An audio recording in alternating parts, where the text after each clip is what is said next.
The Hebrew text in the Bible has hidden formats. By revealing these formats, I will prove the first writer's words were hidden from you. These formats look like poetry as I group them into small paragraphs.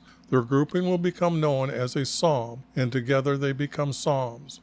Let me show you our Creator's 12 commandments, listed in Exodus chapter 20, verses 1 through 17.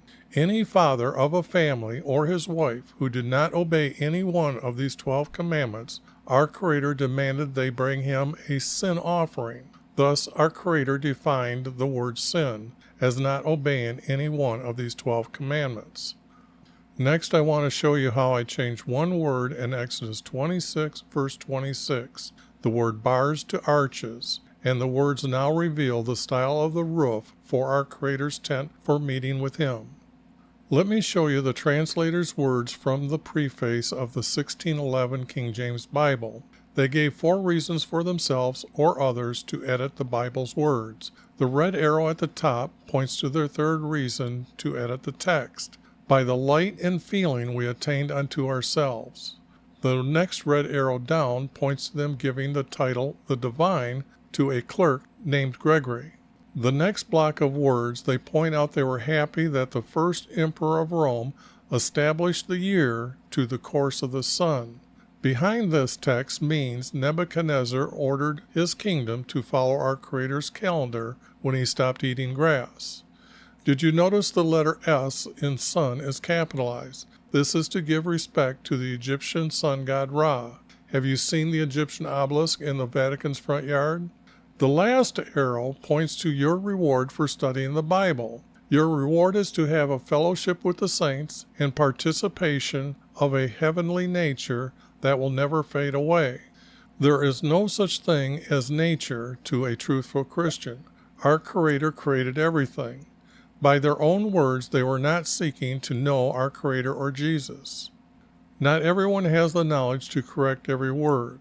I have an old Bible program that has the New American Standard Bible 1977 concordance to help find a better word.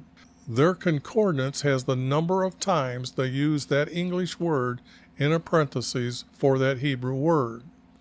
The translators removed his name, YHVH, to put in 2 titles, Lord and God. I replaced those titles using the letters Y and V as his name, for the Hebrew language does not have a J, O, or W. By using these 2 letters, I am closer to the truth than anyone using J, O, or W for his name. So why is there a single letter O in the Hebrew text 1,095 times? No proper English was used? The blue highlighted text is text that I am removing. The red highlighted words are little words that I'm adding. Gray italic words are words that I added. To respect and honor our Creator, all capital letters in purple are our Creator's words. This is Jesus' prophecy, for I am revealing the first writer's words to tell you the true truths about Jesus. As the text is revealed, you can read-taste the writer's style of wording. Their words will take your belief to trusting our Creator. You will be watching prophecy before your eyes as I edit true truths back into their psalms. All right, that's the intro, and I made that intro just so everybody can tell that or see that there are hidden formats. But before I get into all those, and I've posted some of them on YouTube already, but what I'm doing is showing how stupid God Jesus is. And I went and took a lot of verses, and I'm going to show you those verses. And it's Luke 7:28. And I've got the same like words in another verse right up here. And that'll be in Mark 11:11 or Matthew 11:11. Okay. So let's take a look at what is the craziest words you might heard Jesus say. Okay. How come they got him saying this? among those born of women.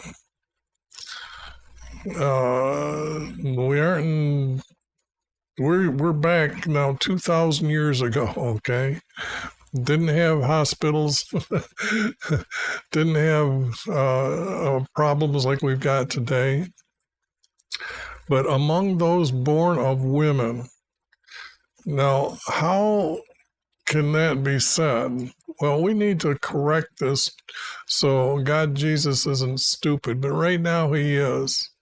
The text has made him God, and he's not. I've got other texts that I'll show later and show you that Jesus actually told us what Holy Spirit is. So what I'm going to do, though, is I'm going to say to you, since we know this is true, that all people are born from a woman, okay? Now, back then, they had a male seed that was visible, but they also understood that through Hannah, we learn how they thought, and that is that Hannah, and this was at Eli's timeline, and she gives birth to Samuel. So the thing here is you'll find Samuel 1 and Samuel 2. Well, Hannah is kind of with another, they call her like a second woman or second wife in the text, and that's just wrong. Our Creator said, or gave them a law that says when a male marries with a female, they're married and they are one, okay? And then they inherit the land. The inheritance is divided up from the father to the sons, and then they are to pass it on through their descendants. Now, if a son dies and has not yet had a son born to him, our Creator's law is to have her marry with one of his brothers until she has a son and he is able to grow up, and then she and him go back to the land and then start working the land as her earlier husband's son, because when they're two become one, she still can pass on to a son and he can inherit the land. Now, there's other text that says that if she is refused by her brother or any of the brothers, she is supposed to go before the elders, tell them that he's not obeying our Creator's law, and that and they bring him before them, and then he has to repeat that, and then she is to take her sandal off her foot and then throw it at him, and then recite some words that he's an embarrassment to all other family members. So when you see a shoe thrown, this is the first text that shows that the law is from our Creator, that she is supposed to throw the shoe at him for a specific reason. Okay. Now, what she does is she vows for a son from our Creator. So what she is telling us in that verse, because a vow is a promise between the person who says that and our Creator, and it's a personal promise that you must obey because you are the one that said, here is my promise to you.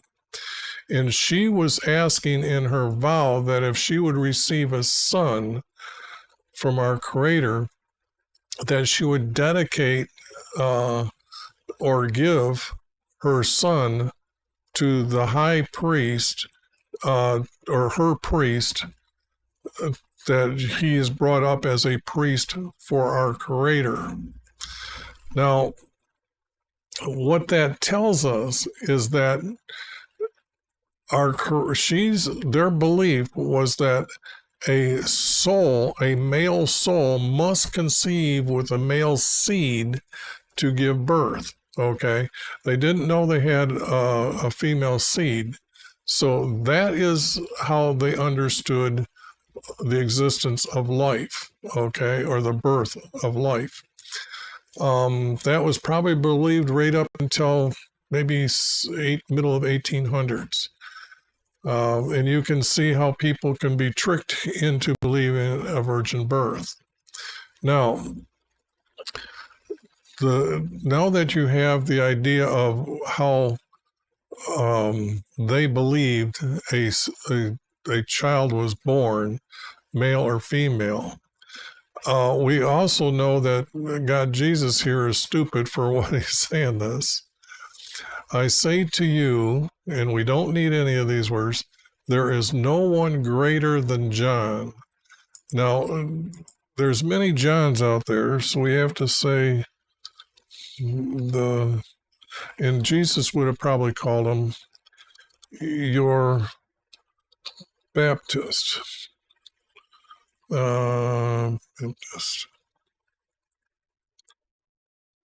Baptist? I think that's how you spell it.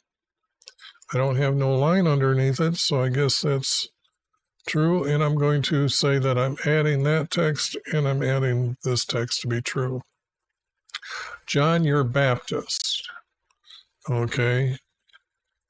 Yet he who is least, yet we don't need the word, don't need the word he here, which is wrong because we have to include women, okay? Yet who is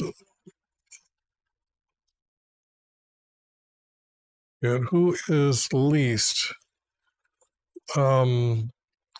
This would have to be not least, but not as great, okay? Now I'm going to change that word from least to say not as great, okay? Now these words, because I'm replacing this one word, I'm going to use green to highlight that text. So, yet who is not as great in not the kingdom, Jesus knows whose kingdom it is.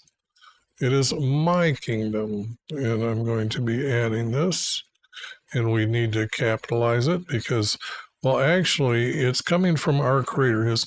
So I'm going to represent it at that all capital letters as words coming from our Creator, or a promise from our Creator.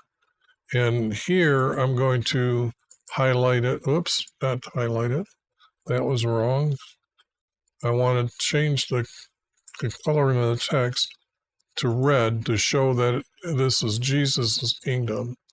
And it's not of God. I mean, how many times do you read the word of in it and you just skip over it? No, it has to be from, okay? Because I just explained it here when I was doing the word kingdom. So this word has to be from our Creator, okay? From, and I need this to be green text. Now, Jesus knew our Creator's name. All Hebrew people or Israelis that were still onto our Creator at that time knew our Creator's name. Now, what we do have is a problem with that today.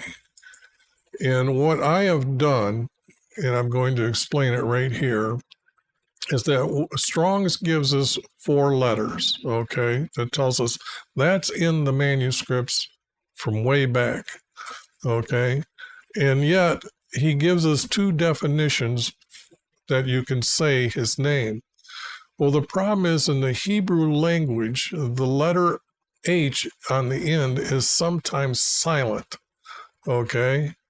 So that's why you'll see some text now starting to appear that has his name like this.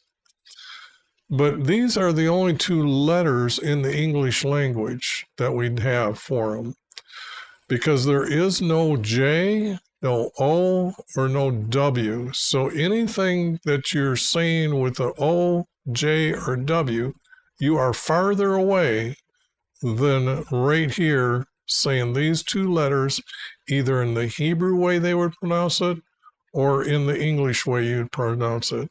I believe they say it Yava, and I better look that up before I got carried away here, but I've been saying it for years, so I'm hoping I've been right for years. But otherwise that, I use his name as YV. Okay, and when you look at your text, here's something that might be stunning to you. There's no O in the Hebrew language, yet there is a single letter O over 1,096 times. You can cross out all those O's and you'll be closer to our Creator's true words from the Hebrew text. So here I'm going to put YV. Okay, whoops, that's a question mark, and I was already onto the capitalizing of the word from YV. Now it wasn't that hard. In the Greek text should be saying his name, but they're confusing you and covering up his name a lot. And it started with the 1611 translators. For example,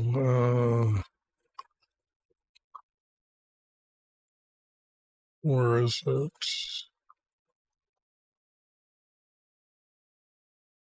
Okay, it's the second one. I should have realized that. 6,825 times did they remove his name from the text and put in two titles. And people today think his name is God. Wake up, people. You're disrespecting our Creator when you know that the Hebrew letters are this in the text, and I just told you what to look for. Now, here's another deceitment, that they say that there is all capital letters will represent his name. Yet down here, we find that when we click on it, we have his name here and here, but over here it's all capital letters, and we have this word right here, Yah. Now, this is the New American Standard Concordance. They had to change a lot of the lettering of these words to own the copyrights for their concordance. And down in the concordance, it tells us how many times they use the titles for our Creator here. Yet when you read the definition here, you see it as the name of the God of Israel. What if this is actually the king from Israel, meaning the nation Israel that our Creator created coming out of Egypt? And that's the true truth. This is the name they gave Jesus when they knew that Nathan had told David that the prophecy of through David's son's seed shall come a king, and he will have a kingdom in heaven. That is so important. That verse in Psalm 110 is the only reason why you can say that you can go to heaven if you obey our Creator to the full extent of being very obedient to all his statutes, commandments, laws, and guidance. Now that you know that Jesus has a name in the Hebrew text, and when I come across that again, I've done a lot of Psalms, so you can see in Psalms, I pull up a lot of texts starting with Abraham's verses of talking about a king coming, but until David's time, then he changes his promise and adds to his promises. It's not a covenant, it's promises, and the promises build up to now you're able to go into heaven. But the king is known that he's going to be a king for everyone on earth from Abraham's time. So when you read like the Matthew, Mark, Luke, and John, you will see that in the text that some will say, well, we're descendant or we're disciples of Abraham. And that's what they're meaning, that there's going to be a great king that's going to reestablish the nation Israel. In Jesus's gospel, and Jesus defines the word gospel as his teaching of them, of him, about his kingdom in heaven. So this is the kingdom from Wyvie is greater than he. In the king, I got to get rid of the word the. In my kingdom from Wyvie, and it should be a comma here, is greater than he. Okay, so here what we have is Jesus telling us that everyone in heaven is equal. Okay, that's what Jesus is saying here.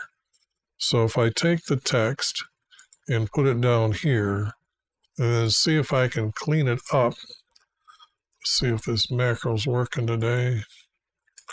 Yes. And there is the text, what Jesus would be saying to you.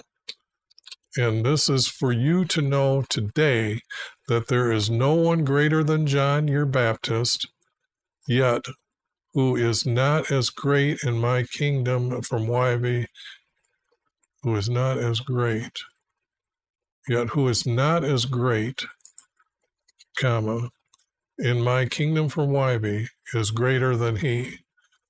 Yet he who is not as great, right?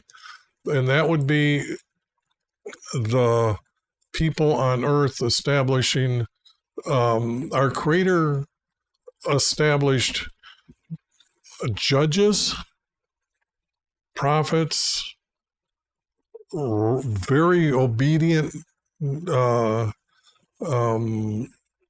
would say Hebrews, because I got to go all the way back to Adam and Eve. Those that were most obedient to our Creator were known as righteous, not the secular dictionary righteous. It is righteous or righteousness. You have a righteousness, meaning you are very obedient. And let me tell you, Christians, you are not even close to any of them, even at the time when Jesus was walked the earth. So, and what I mean by that, are you following the statutes? Are you understanding that you must live by the commandments? There are laws and then there's guidance. You must be doing as many as possible and being obedient all the time to them, okay? So there is no such thing as an Old Testament and a New Testament. Jesus said he had come so he could fulfill the commands from our Creator. And that means that all the statutes, and there is a statute for the priest that he must be anointed before he can forgive sin, okay? So that is what happened in John the Baptist when he baptized him. Jesus rose up out of the water, and then our Creator's breath came and descended upon him like a dove. And if you ever seen a dove float or has its wings open. When they're landing on flat land, their wings will close and they'll go up and then they'll go down. So when you see those words, like a dove, come upon him, Now you know what it was doing. It was doing the breath was coming like this. The fog, you could say, like breath that we would breathe. That's what they seen. And then boom, right down on Jesus. And actually, the text says after that, then he went and talked about forgiving sin. Okay. So now that we have the correct verse here, let me take this and show you what the King James said, which is right here. And this, I had to look this up. I've been saying it was 2000, but when I looked it up, I think it was this come from Wikipedia, that the New King James Version is actually 1982. So I must keep the 1977 because I have a concordance. And the concordance is this. So when I click on the word like least that we were talking about that I changed, I would be able to come over here and say, hey, if there's a better word, I can just use it and nobody can complain.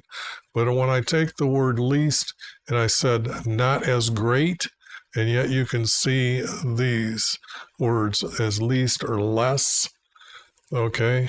But the object here is, that's why I have this Bible program. And the problem with the Bible program is it no longer exists. So I believe they stopped it because they found out what I was doing way back in 1994. So, and I have called the Bible company up that owns this program. And I talked to, I believe the guy's name was David. And when I told him what it had, he says, I didn't even know that was part of the program. So it must have been sold through other people.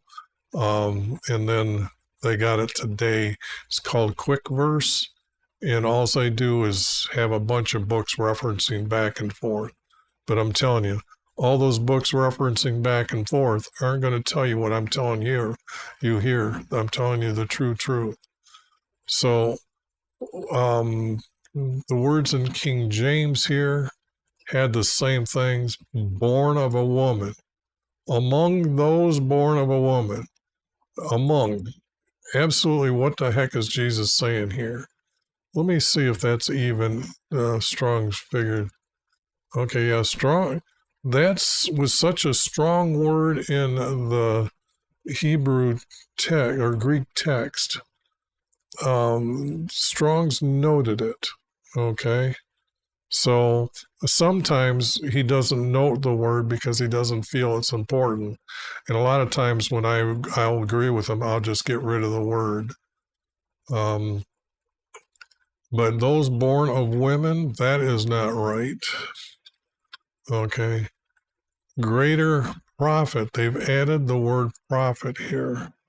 They've added the word prophet. So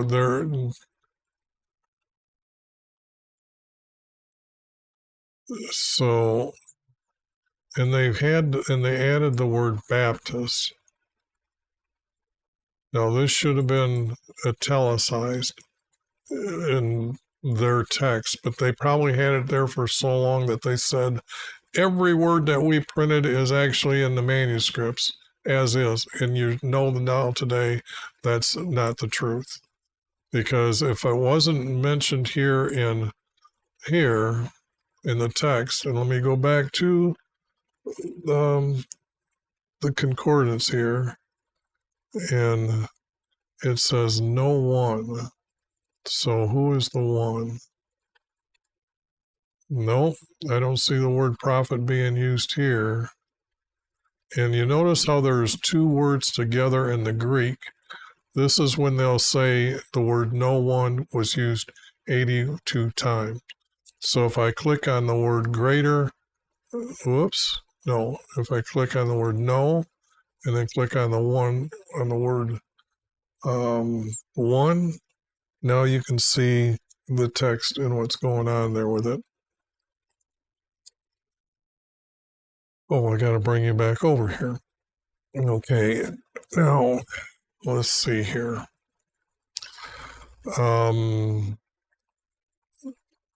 I grabbed the wrong mouse again. So this word should have been italic, like that, because Baptist wasn't there either.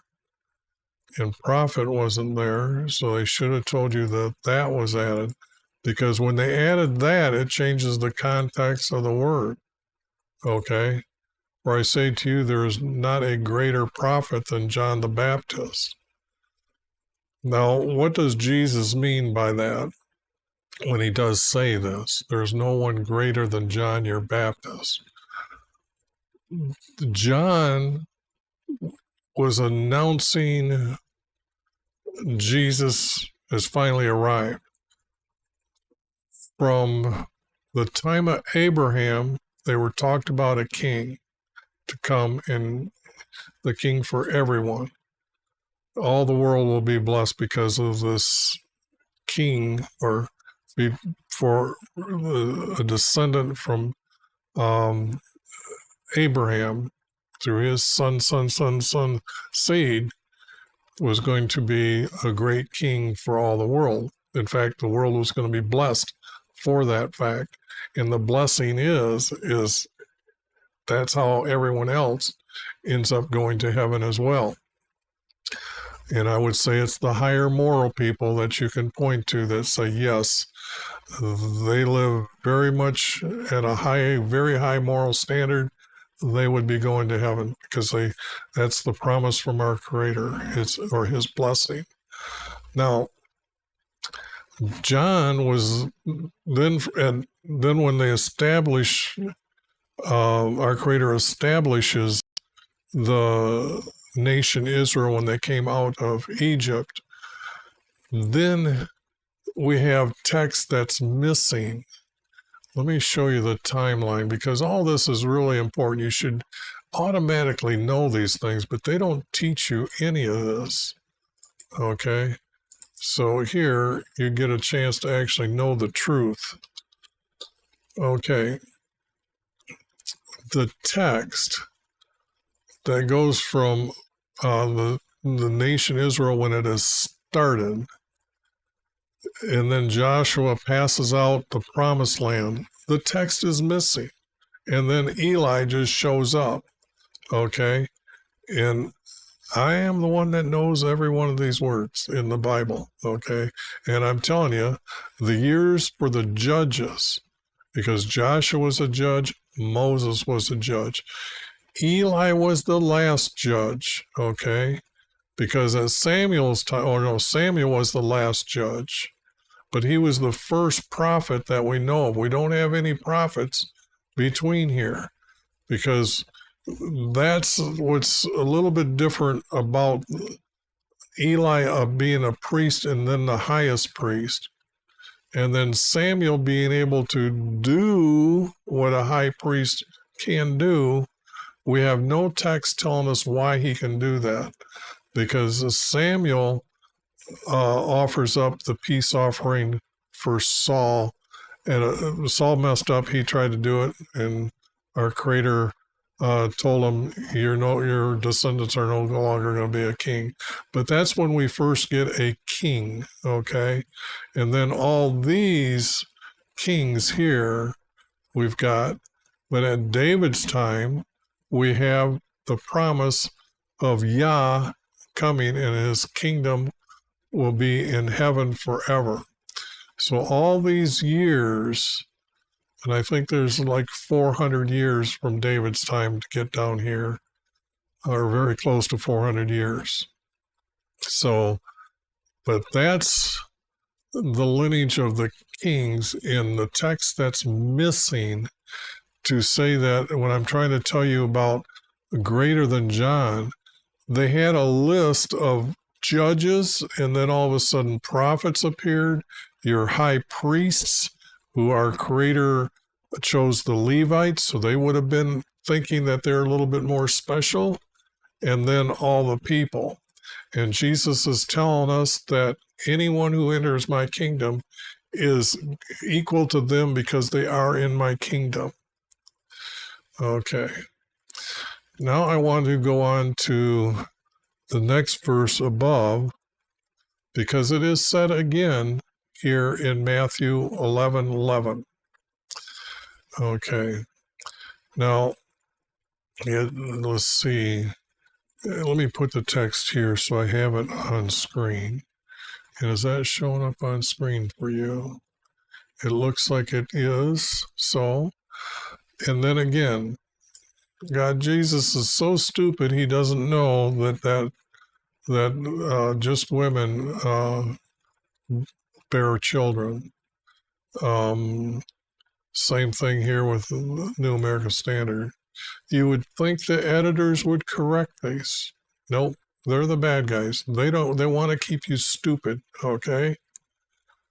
So you can see the language difference starting out. That's probably okay.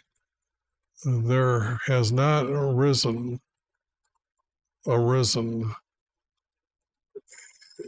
Here it says anyone, yet here it says one. So when you see the fuchsia color words here in italic, it means that the text has been added in 1977. Okay, I don't know if they're carrying the text forward every time. To be truthful to you, that they're adding the words. You can see the King James is not doing that. They're saying I added that word, and therefore you now believe what I'm telling you. Then John the Baptist, okay, and it's not the Baptist. It was a command from our Creator that he was to baptize. They give him the title Baptist, but he's not the Baptist, he's your Baptist. He was actually replacing the priests because the priests were so corrupt. They were not being listened to our Creator, who they are supposed to go into after them, kill the animal, make the sacrifice, remove the muscles from the ram, which show the action of the sin. Then they take it into the altar, the tribe's altar, and then they're supposed to offer it up by burning it as quick as possible. And the father of the family, who is outside by where that priest is stationed, he looks up and he can now see that his offering is being showing that the smoke is going to go up and disappear, and our Creator's not going to remember no more. But that's not the final act. The final act is when the priest goes into his tent for meeting with him or his house for meeting with him. Never call it a temple. A temple is where you put a false god idol. So the thing here is the text is wrong when it's saying temple. Okay, it is a house, or it was a tent for meeting with him and a house for meeting with him. And the object is that the priest went in to talk to our Creator, who would talk to them from above the mercy seat that was held up by the two angels that are either standing or on one knee, holding the mercy seat above the chest that held the 12 commandments. Now, then they were supposed to ask our Creator, but they were so corrupt at that time. Let me show you, because when you talk about why did the tribes, our Creator sent them into captivity, it is because they married a daughter of a foreign god. And I'll show you that in a minute. But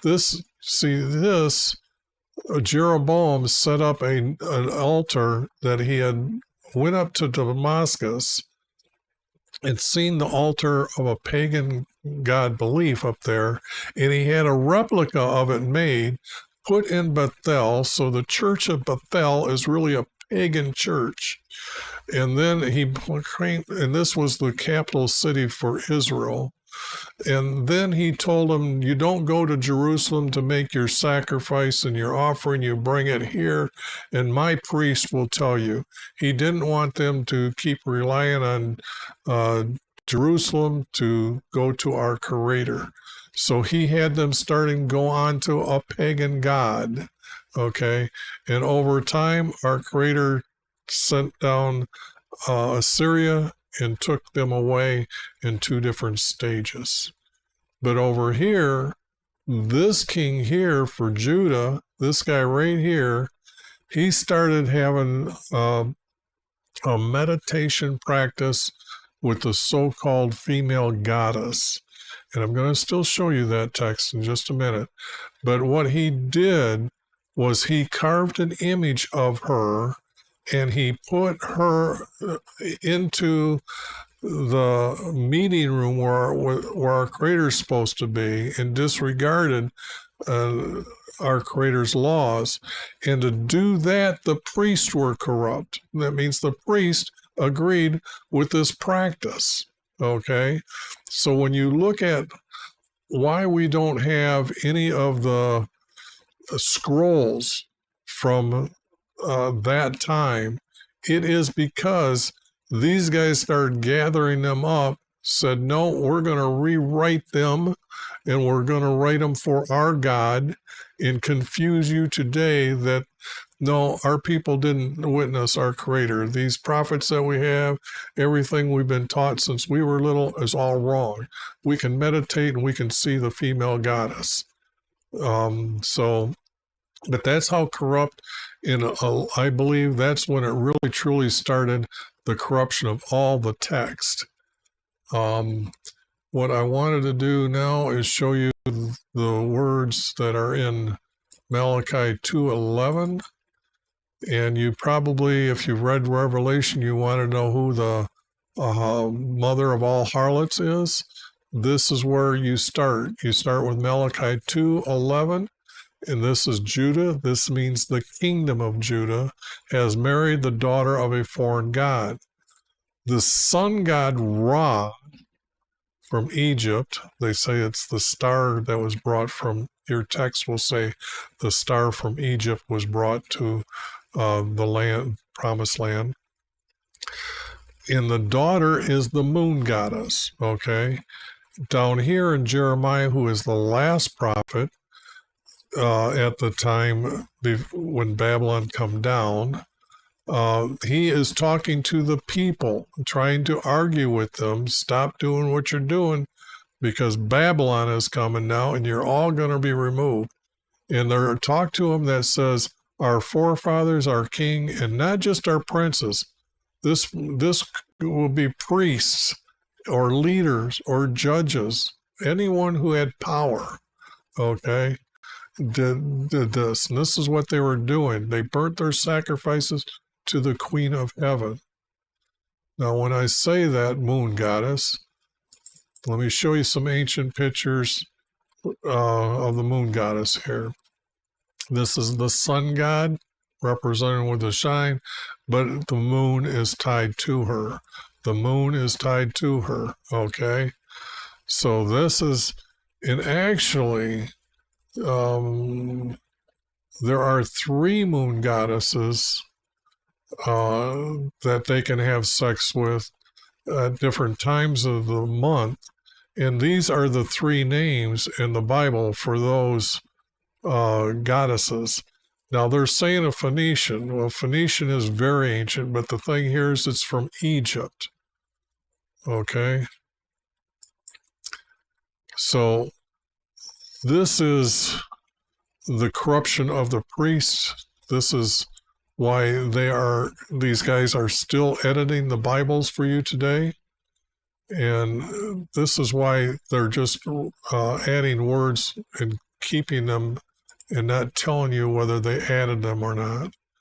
Who is least in the kingdom is greater than he.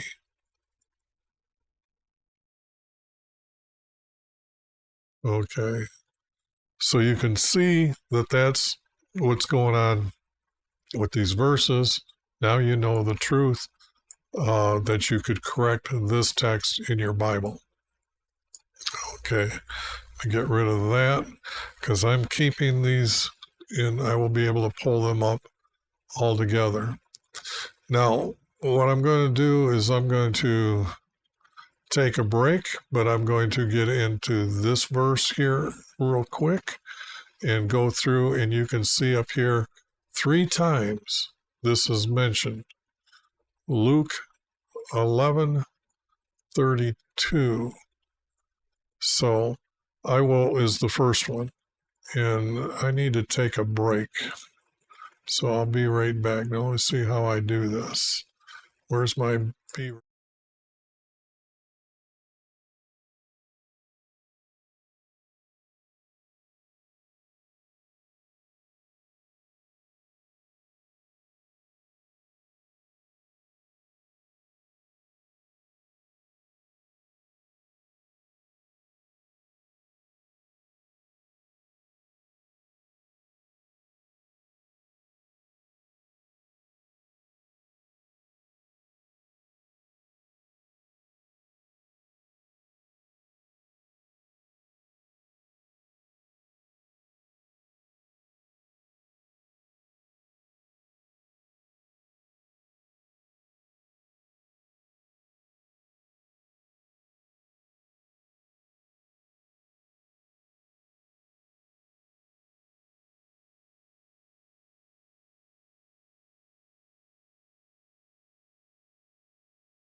Right.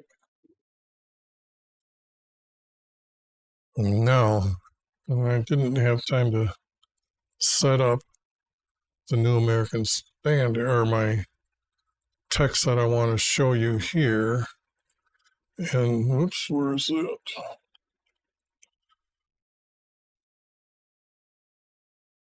And let's go over here and get the context. Whoops, wrong mouse. I need to grab a screenshot of that. I forgot to do that. So what I need to do though is go here to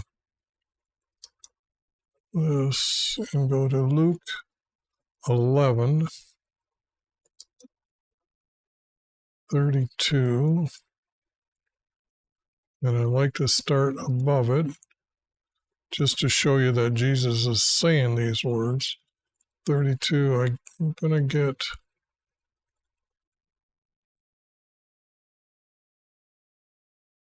Okay, Jesus is talking to a crowd here.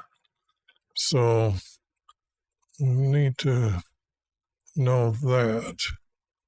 So if I bring this screen over to that screen, now when I have that screen captured, this is the text. And we can see that we're going to be talking about 32.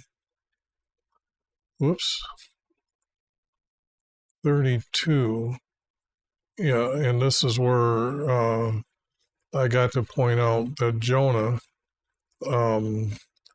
is the one who we're going to be talking about here. And you can see that Jesus is talking to the crowd, and he began speaking about there's no signs. Oh, Jonah became a sign. Okay, Jonah became a sign. But the only thing is we have got Jesus being stupid here. The men of Nineveh. Do you know where Nineveh is at? Okay. The men of Nineveh. Now, this you need to know. So I'm going to bring up a browser. That was me getting here. And this is about Jonah. But what I want to do is open up a new one, put in Bible, hit that, and then I want images, and then they don't have maps. Okay, here we've got one map that shows us. Let me see if there's other maps here. Okay, that's a little bit too far away. This one's okay to show you. Now, what happens, I don't know why that didn't blow up. Let me do this. I got to go to, let me grab this. Yeah, maybe I got it here.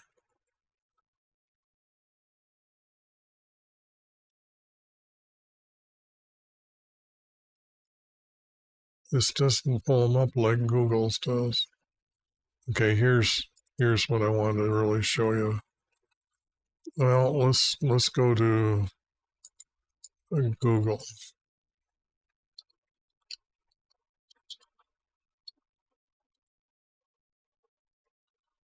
And Google.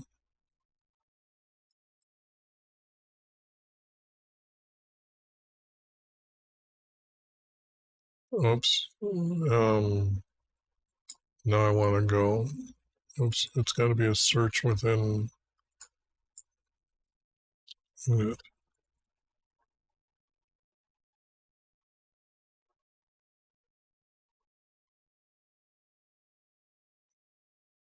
And we went back to, okay, I must have the browser set up to only search. So let me try this. Google.com. That means I've got to reset this. Search Google. Nineveh. In the Bible. And then they have usually maps going across here. Well, location. They have now the word location.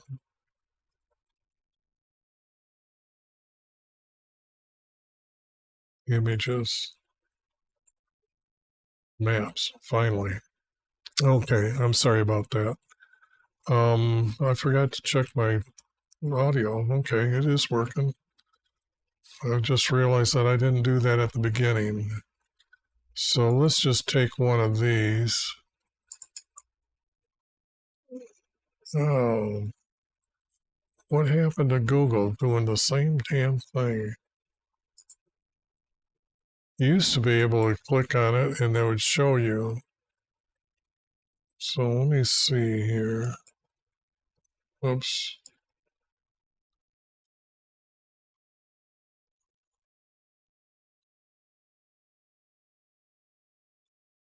Oh, what a disappointment. Let me go to their website here and see what's going on. How come I just can't open?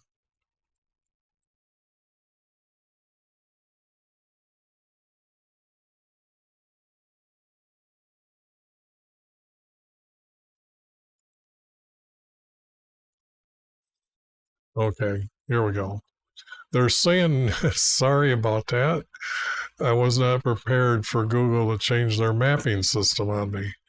Okay. Here is Nineveh. Okay. Now, Israel's over here, the nation Israel. From that little spot there is Lake Galilee, and this is the Dead Sea down here. So this guy goes and he's out in the sea, and then he spits back out on the land. And then he goes all the way. Now here's the problem. They have the words Syria here is now showing you we're in Iraq here. But the thing here is this river right here, that's the Euphrates River, okay? And it goes into the sea here. They call it the Persian Gulf. Now, there's another river right here, the Tigris. Now, these rivers, when the water was running at that time, the water was running fast, and this river is wide. It can carry, or the bridges will show you that you can probably put 5 cars as a group going across with the width between them, not the correct distance, but some, to go across on a bridge to get across. That would be right over the water, 5 car lengths, okay? So we know that he couldn't have done that. He had to walk around them and then walk around all the way this one. So we have to know his path to a pagan city way out in the middle of nowhere, okay? That's what your Bibles tell you. And I'm going to tell you right now, Jonah's book is crap. The whole thing, you shouldn't even use it. And I will break down the whole book, Jonah. I'm going to show you the hidden formats of Jonah, and I'll explain to you why that is not true at all. The whole story was made up for their God and got us. So the men of Nineveh will stand up with this generation at judgment and condemn it. Now do you really think Jesus would be saying these words? No. Did I? Yes. Because they have Jesus saying these words. Or I must have took it down or closed it instead of minimizing it. They have Jesus saying these words. Remember that. Okay? Jesus is saying the men from a pagan city that never believed in our Creator, never obeyed our Creator, and yet, well, if they did, it would still be from the time that Nebuchadnezzar had told everybody that the Creator of the people of Israel or Israelis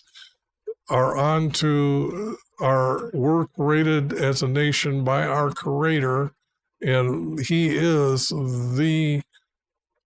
described it as a God, so everybody knew the relationship of the word, God above all gods, okay? And so Nebuchadnezzar actually established the year according to our Creator's calendar, which starts at the summer solstice. Now, here, he is still saying that these men were left over that were still onto our Creator up there. I don't think so. There's about a 400-year difference, maybe, I better say I'll say 300 years. I believe there's 300 years from the time they left Babylon and returned to Jerusalem or the Promised Land. Okay? So here Jesus is now telling, let me see this for a second here. And do I want to grab a word here that says let me click on the word stand up. Rise up, stand up. Okay. Generation, judgment,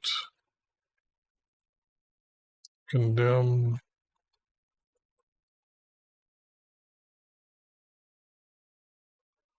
was preaching, proclaiming, proclamation, Okay. But I just want to check those words to make sure what I'm talking about here. Stand up. What does the word stand up mean? You actually have to come to this word judgment to understand that Jesus is talking about Judgment Day, okay, his second coming. But that is not told to them. So they have to know this. Jesus would know he's going to have a second coming. And he's saying that Nineveh will stand up with this generation at the judgment time.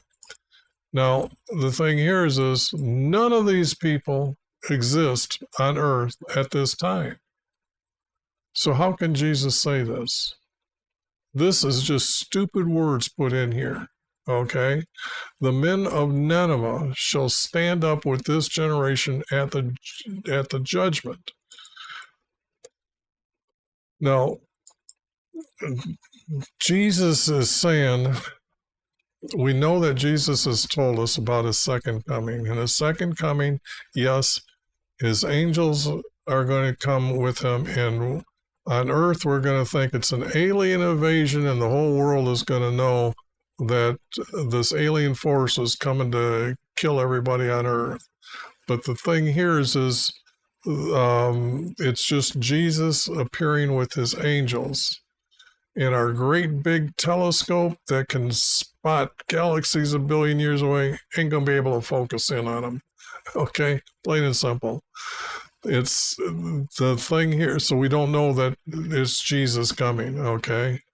Now the thing here is the men of Nineveh shall stand up in this generation at the judgment. Now, the final judgment Jesus talks about in the second coming is the end of man on earth. Okay? And what they won't condemn it. It's judgment time. Jesus is going to judge whether the people on earth at that time are going to leave their bodies, and the good are going to ascend into heaven, and the rest of them are going, their souls leaving their body, are going to descend into the abyss. Then our Creator is going to create another dimension of time and space called hell. And then everybody from the abyss that didn't go into heaven, because I believe they have a second chance down there in the abyss. And then all of them are going to be going into hell. So they aren't going to condemn nothing, okay? The thing here is Jesus is the judge. He's showing up with the angels, as he's saying, with the power from our Creator to be able to do this, okay? So the thing here is this generation will stand up. Now, does that mean that the people were so obedient in Nineveh, 700-800 miles away, even the way the bird flies, to get to this small little city? That's too hard for me to believe. We know how corrupt it was. We know that there were many gods up in Babylon. We know that when Persia came into power, they would have read the words from Nebuchadnezzar, because they were written in clay, so you couldn't change the text. So the thing here is this knowledge is passed from one king to another. But when Rome comes in, they have their own gods all over in Rome, okay? Those false idols are in temples, okay? So the thing here is you got to understand that Rome was not friendly, and you can see how the Greeks took over the text, and so you don't have the actual Hebrew words or the Israelis' words, and I mean Israelis by those truly believe in Jesus was the son mentioned from Abraham, and then to David as their reward to go into heaven. These are the true believers, are Israelis. The rest of them are called Jews at that time.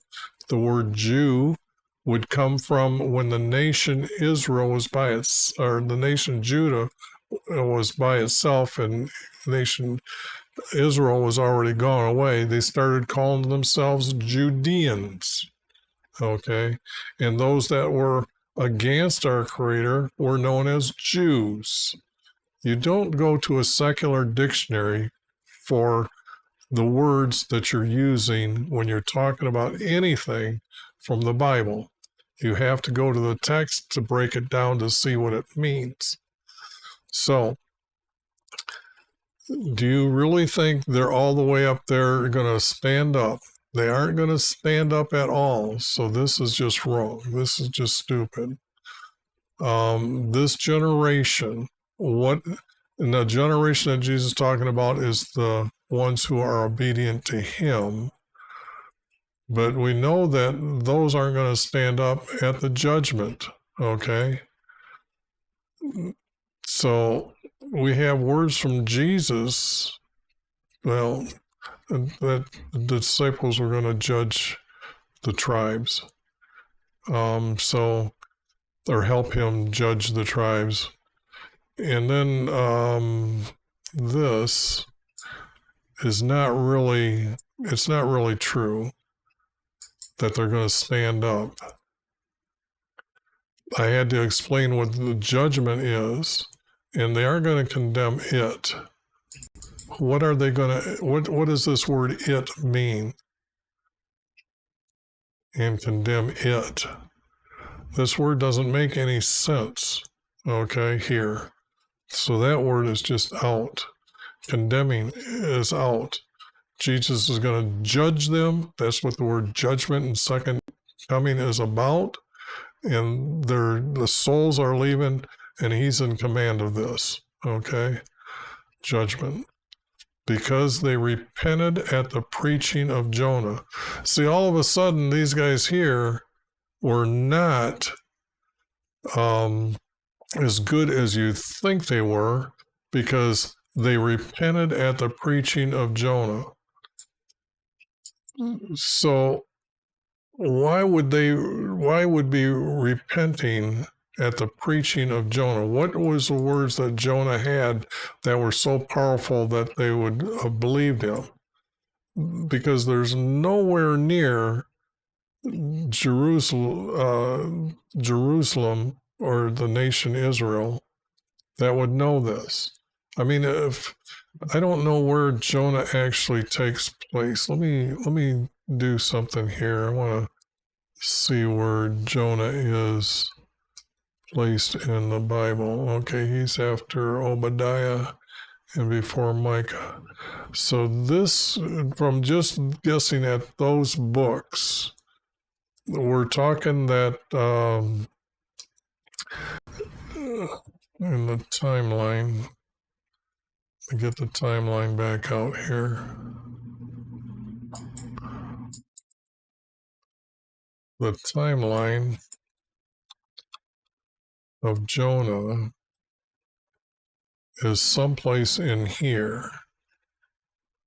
Now, if these Israelis were not going on to our Creator, okay, he went to a pagan city 700 miles away, or I'll say 600 miles away, the way the bird flies, and he had a fish spit him out. Do you really believe that story? I mean, are you that stupid to think that there's a fish that would spit him out, that was that big to spit him out?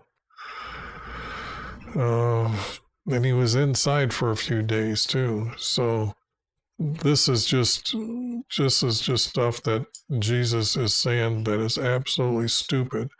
But then he goes on and says, behold, something greater than Jonah is here.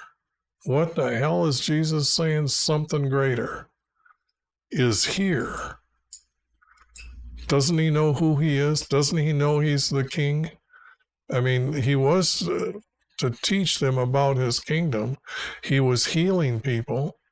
That made him like a prophet of old. And then the thing here is it says something greater than Jonah. Jonah, remember, he didn't want to obey our Creator. He's the one that ran from our Creator, didn't want to go to Nineveh to teach them. So he went and got on a boat and tried to get away. He wasn't obedient to our Creator. So how can this guy be called a prophet when he didn't obey our Creator? A prophet doesn't worry about his bodily death, okay? He knows our Creator exists, and he is going to follow what our Creator told him to do, because he knows that Abraham was willing enough to kill his son. They better step up and be as great as at least Abraham, okay? They know the stories of what's going on throughout their history of their people. So something greater. So Jesus says something greater. So let's see here in the text what something is. Okay, it's two words together, so it's actually one word. A greater is the way I would put it. Many. Okay, most. So it's the many. If we're just using the one word,